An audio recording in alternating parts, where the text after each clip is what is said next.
ಒಬ್ಬೊಬ್ಬನಂತಾನು 500 ರೂಪಾಯಿ ವಸೂಲ್ ಮಾಡ್ತೀನಿ ಕಣ್ಲಾ. ಒಳ್ಳೆ ಐಡಿಯಾ ಕಣಣ್ಣ. ಅಪ್ಪ ಅಪ್ಪ ಅದೇನೋ ರೈತರ ಪರವಾಗಿ ಹೋರಾಟ ಮಾಡ್ತೀರಿ ಅಂತೀವಲ್ಲ, ನಿಮಗ್ ಪುಣ್ಯ ಬರ್ಲಿಯಪ್ಪ. ಬೆಳೆ ಬರ್ದೆ ರೊಟ್ಟಿ ಮಾಡಕ್ ಇಟ್ಟಿಲ್ಲ, ಎಡ್ಕಿ ಮಕ್ಕಳು ಹಸ್ಕೊಂಡ್ ಸಾಯ್ತಿದಾವೆ. ಅಚ್ಚಮ್ಮಲ್ಲಣ್ಣ, ನಿಮ್ಮಂತವ್ರನ್ನ ಹೋಗ್ಲಾಡ್ಸಿ ನಿಮ್ ಜೀವನಕ್ಕೆ ಬ್ಯಾಗ್ ತರ್ಬೇಕು ಅಂತ ತಾನೇ ಹೋರಾಟ ಮಾಡ್ತಿರೋದು. ಇವತ್ ರಾತ್ರಿ ನಮ್ ಜೊತೆ ಬೆಂಗಳೂರಿಗೆ ಬಂದ್ಬಿಡು. ಈ ಕಡೆ ಇವತ್ ರಾತ್ರಿ ನಮ್ ಜೊತೆಗೆ ಬೆಂಗಳೂರಿಗೆ ಬಂದ್ಬಿಡು. 2 ದಿನ ಉಪವಾಸ ಇದ್ರೆ ಸರ್ಕಾರದಿಂದ ಪರಿಹಾರ ಬರ್ತೀವಿ. ಹೌದಾ? ಹಾಗಾದ್ರೆ ನಾನು ನಿಮ್ ಜೊತೆ ಬೆಂಗಳೂರಿಗೆ ಬರ್ಬೋದಾ? ಬರಬಹುದು. ಬರ್ಬೇಕಾದ್ರೆ 500 ರೂಪಾಯಿ ತಗೊಂಡ್ ಬಾ. ನಮಗಲ್ಲ, ಟ್ರೈನ್ ಟಿಕೆಟ್ಗೆ. 500 ರೂಪಾಯ? ಹೊಟ್ಟೆಗೆ ಹಿಟ್ಟಿಲ್ಲ, ಈ ಪರದೇಶಿಗೆ ಅಷ್ಟೊಂದು ದುಡ್ಡು ಎಲ್ಲಿಂದ ಬರ್ಬೇಕು ಸ್ವಾಮಿ? ನೋಡ್ ಮಲ್ಲಣ್ಣ, ನಾವ್ ಹೇಳ್ದಂಗ್ ಕೆಲವ್ರನ್ನ ಮಾತ್ರ ಕರ್ಕೊಂಡು ಹೋಗ್ತೀವಿ. ನೋಡಕ್ಕೆ ಗಾಡಿ ವ್ಯವಸ್ಥೆ ಮಾಡಲ್ಲ ಸ್ವಾಮಿ.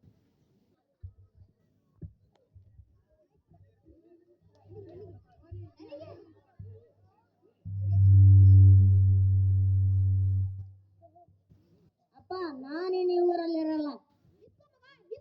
ನಾನು ಹೋಗ್ತೀನಿ. ಬೇಡ ಬೇಡ ಅಂದ್ರು ಇಂಜಿನಿಯರಿಂಗ್ ಓದೋ ಅಂತ ಆಟ ಬಿದ್ದು ಓದ್ತಿದ್ರಿ. ಆದ್ರೆ ಈಗ ನೋಡಿ, ನನ್ನ ಎಜುಕೇಶನ್ ತಕ್ಕಾಗಿ ಹೈಟೆಕ್ ಜಬ್ಬು ಸಿಗ್ತಾ ಇಲ್ಲ. ಅಕಸ್ಮಾತ್ ಆಗಿ ಸಿಕ್ಕಿದ್ರು ಸಾಕಪ್ಪ, ಕಮಿಟ್ಮೆಂಟ್ಸ್ ನಾನು ಕೊರಳು ಒದ್ದಾಡೋ ತರ ಆಗಿದೆ.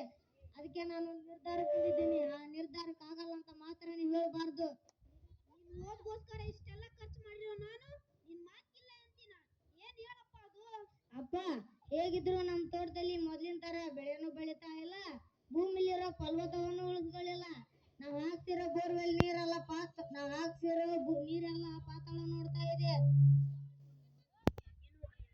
ನಮ್ಮ ತಾತ ಮುತ್ತಾತ ಅಂದ್ರೆ ಬದುಕಿ ಬಾಳಿ ನಮ್ಮ ವಂಶ ಕುಡಿಗಳಿಗೆ ನೆರಳಾಗಿರ್ಲಿ ಅಂತ ಮಾಡಿಟ್ಟ ಆಸ್ತಿನ ಮಾರ್ಬಿಡು ಅಂತೀಯ. ಅಪ್ಪ, ಇದೆಲ್ಲ ಹಿರಿಯರು ಮಾಡಿದ್ದೆ ನಿಜ. ಅಪ್ಪ ಹಾಕಿದ ಆಲದ ಮರ ಅಂತ ಕೈ ಕಟ್ಕೊಂಡು ನಿಲ್ಲೋದ್ರ ಬದಲಾಗೋ ಜಾಣತನ ಮಾಡ್ತಾ ಇರ್ಬೇಕು. ನೀ ಹೇಳೋದು ನಿಜ ಏನೋ? ಹೌದಪ್ಪ. ಹಾಗಾದ್ರೆ ನೀ ಹೇಳ್ದಂಗೆ ನಮ್ ಜಮೀನ ಸೈಟ್ ಮಾಡಿ ಮುಂದಿನ ದಾರಿ ನೋಡೋಣ ಬಾ.